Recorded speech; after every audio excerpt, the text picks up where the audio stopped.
Nos encontramos aquí otra vez en los estudios del Evangelio de Juan para concluir la historia de las bodas.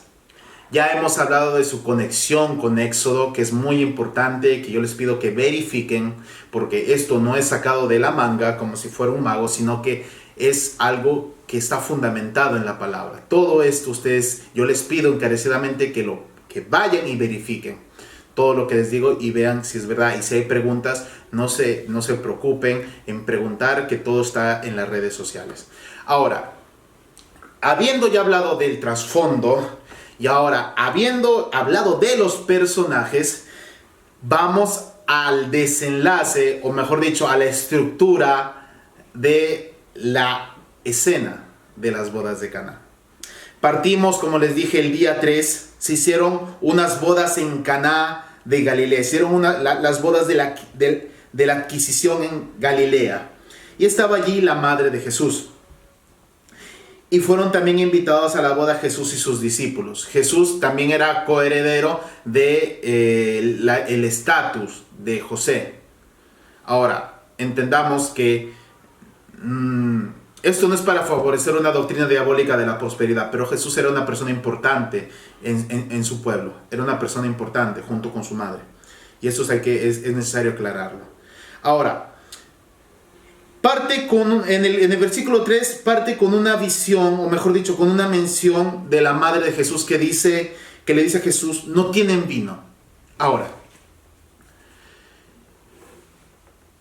esta parte de aquí, como ella es heredera del tecton, o del estatus del tecton, o del especialista, del notario, ella se da cuenta, se percata profesionalmente, podría decir hasta a través de una inspiración, que falta vino. Las bodas de Caná no mencionan la presencia del enemigo.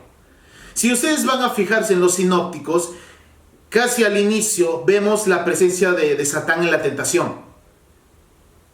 Pero aquí, aunque si no lo menciona, Satanás está metido. ¿Por qué? Si no hubiera vino en un matrimonio, sería un fracaso total. Los especialistas, los que se encargan de que todo vaya conforme a la legalidad del evento, serían los peores de la historia judía. ¿Y quiénes eran estos personajes, estos especialistas? Eran Jesús y María. Hubiesen quedado mal. Pero María se da cuenta. Si nosotros en nuestros tiempos, ahorita, en la actualidad, en un matrimonio cualquiera, si no hubieran los refrescos, sería un matrimonio muy, muy feo. Sería un matrimonio de verdad muy incómodo. Y lo mismo sucede ahí. Ahora, es importante esta declaración, porque María dice: no hay vino.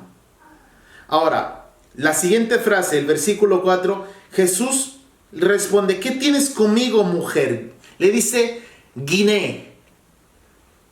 Ahora, esta palabra guiné, que malamente traducido lo ponen como mujer, guiné en el estatus social judío menciona a una mujer que ya tiene hijos grandes. Por ende, una mujer que tiene un respeto adicional. Una mujer que tiene respeto. Es como decirle Doña María. ¿Me hago entender? Ahora, no obstante, tenemos que decir que Jesús no le responde con una dulzura. Jesús es cortante, y eso hay que aclararlo. Jesús, hay un pasaje en Lucas, si no me equivoco, donde Jesús habla a la sirofenicia, que le dice: por favor, libera a mi hija que está atormentada por un demonio. Y Jesús le responde cortantemente, de la misma manera como le responde a María, le dice: no es justo que le demos la comida de los hijos a los perrillos. Habla en esa misma tonalidad, cortante y cruda. Y le dice: ¿qué tienes conmigo, guiné? Aún no ha venido mi hora. Jesús no se percata de la falta del vino. Pero a través del anuncio de María, Jesús se da cuenta que ha llegado el momento. ¿El momento de qué? Lo vamos a ver. Versículo 5. Su madre dijo a los que le servían: haced todo lo que os dijere. Frase importantísima. Y aquí volvemos otra vez a Éxodo 19, al versículo 8.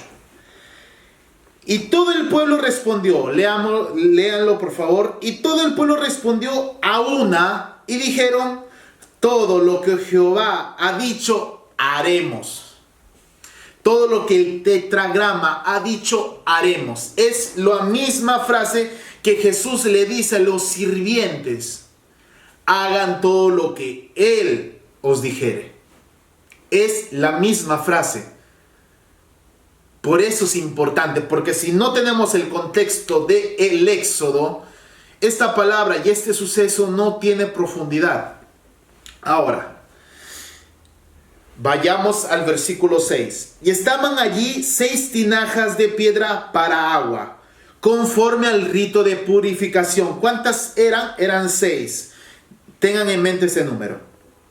Y en cada una de las cuales cabían 2 o 3 cántaros. Frase importante, muy importante. Ahora, hay que recalcar que eran tinajas de piedra para agua. Para agua. ¿Se acuerdan la parábola de odres viejos y odres nuevos? Nos acordamos de ese pasaje que dice Jesús: no se pueden echar vino nuevo en odre viejo, porque si no lo arruina y se rompe y se pierde todo. Es curioso que aquí Juan aclara, tinajas de piedra para agua. Uy, se puede decir tinajas de piedra, amén. ¿Cuál es el problema? Tanto contiene, no, para agua.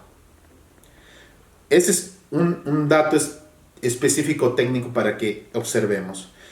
Conforme al rito de la purificación de los judíos, pero el problema aquí es que hay un mensaje que lo vamos a ir ahorita desarrollando, pero tengo que decirlo, es que el rito de la purificación habla del mikveh, que para nosotros es bautismo, pero como está hablando en un rito sacerdotal, una purificación tenía que hacerse en agua movida, en agua que fluye, no en agua contenida. Esa es una aclaración. Ahí hay algo que no cuadra en esas tinajas. Hay algo que carece de la influencia divina, de lo escrito en la Escritura. Ahora, es necesario que nos percatemos de estos detalles. Ahora, continuando, vemos una palabra principal, cada una de ellas de las cuales cabían.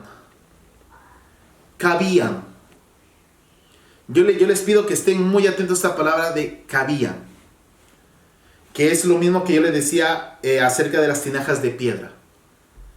Hay una conexión entre estas dos. Hay una conexión entre las tinajas de piedra y el caber, o digamos, cuánto podían ser llenadas. Hay una importante conexión, que cuando vayamos adelante vamos a verlo. Jesús le dice: llenad estas tinajas de agua. Los sirvientes las llenaron hasta arriba. Jesús les dice: sacadlo ahora y llevadlo al maestresala. Y lo llevaron.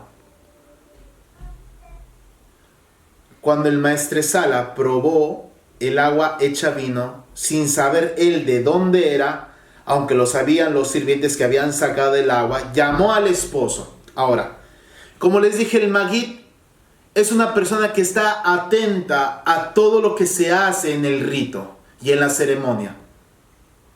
Es una persona muy importante. Entonces él se fija: espérate, el vino. Pruebe el vino. Y él, lo primero que pregunta: ¿de dónde lo sacaron? Era un vino tremendo. Ahora, como dije, en las tinajas de piedra para agua no podía entrar vino. Esa es la aclaración que nos hace Juan. Entonces, ahí ya vemos un acto de transformación, no solamente del agua, sino también las tinajas fueron transformadas.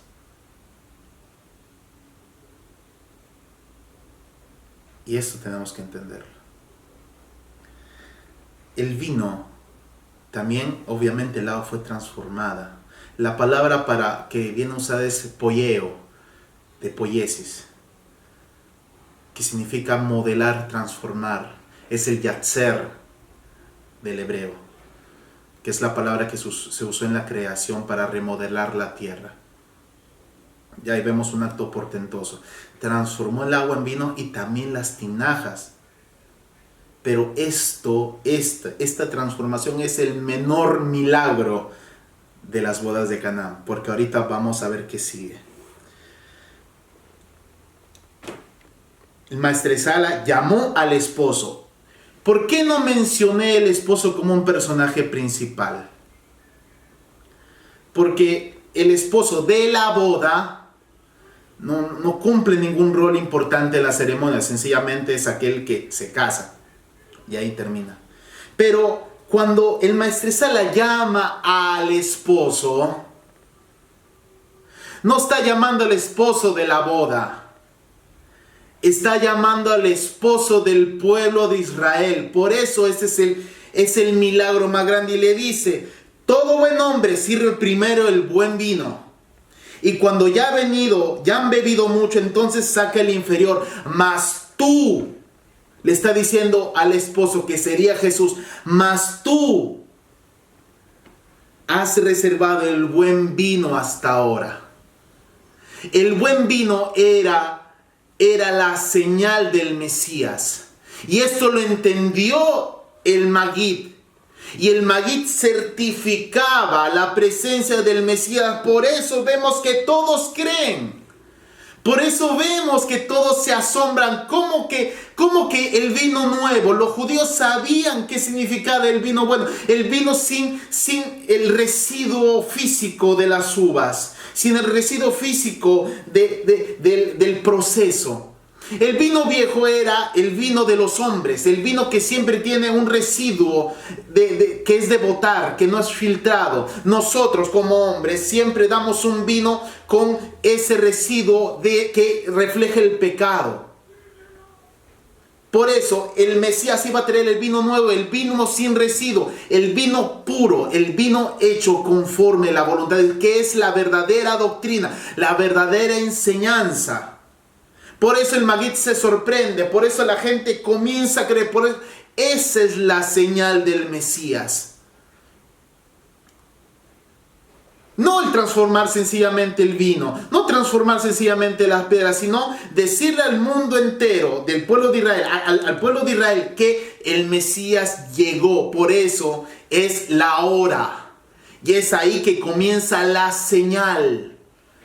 La señal. Es ahí que comienza todo, porque está hablando claramente en un evento público, el Mesías llegó.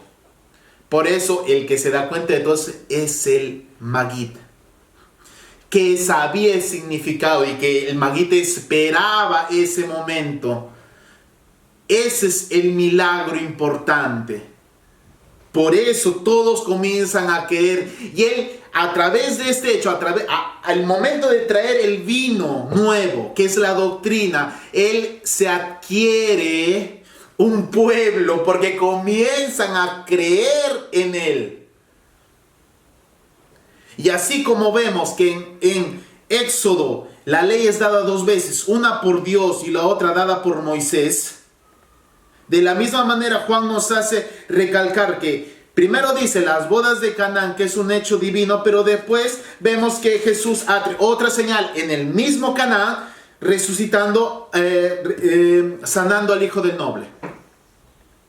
¿Ve la conexión que hay? Juan describe todo de manera especialística. Y ese es el mensaje de las bodas de Canaán. no es sencillamente para utilizarlo para un matrimonio, sino para declararnos a nosotros, cristianos del 21 siglo, que Jesús trajo el vino nuevo y la verdadera doctrina. Yo les agradezco que hayan escuchado todo esto y les invito a continuar porque estamos recién en el capítulo 2 y ya vamos 8 capítulos. Cuídense todos, indaguen, verifiquen lo que les estoy diciendo, escriban por las redes sociales, suscríbanse al canal de YouTube del profesor Walter Vini, Teología número 1. Un saludo a la Shepherd International University y que Dios les bendiga a todos.